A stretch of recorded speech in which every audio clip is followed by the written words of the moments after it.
Hello everyone. So today I'm here to give you guys a demo on one of our report that I built on property based package which allow property based user to view the sales and property status weekly wise.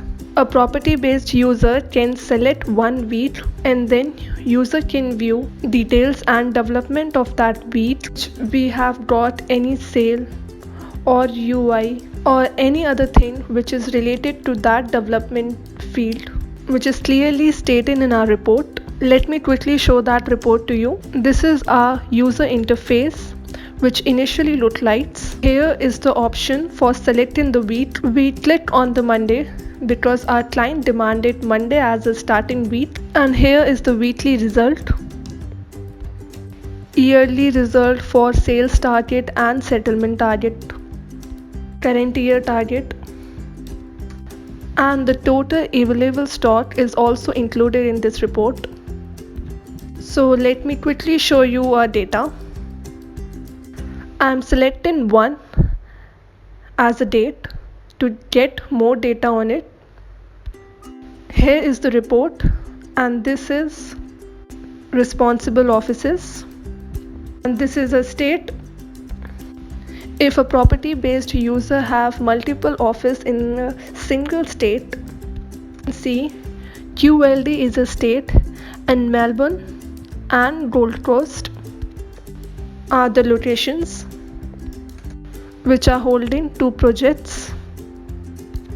All the things are mentioned in the report: the total, the values, total sales target, total settlement target, conditional, unconditional, total available stocks.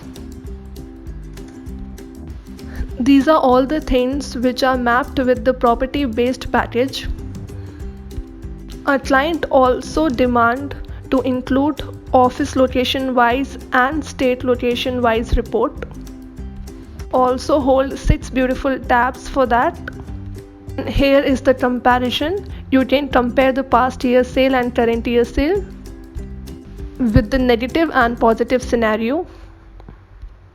Here is the historical sales which allow you to take a quick snapshot for reviewing your past year sales and the profit that you made. These are weekly sales and these are the weekly settlements. This is 2019 and this is 2018. This is the gap. So data is not available, so it will going to be in 2004. Will grow consistently if your data exists. On Gold Coast, if we switch on it, so all the settlement,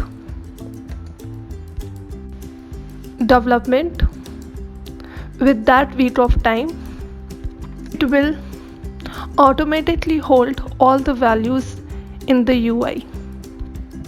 We've also added the refresh button.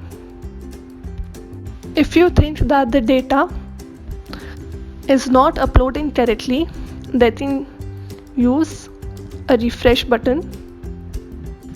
Thank you so much for watching our video. If you like it, please comment, share and like.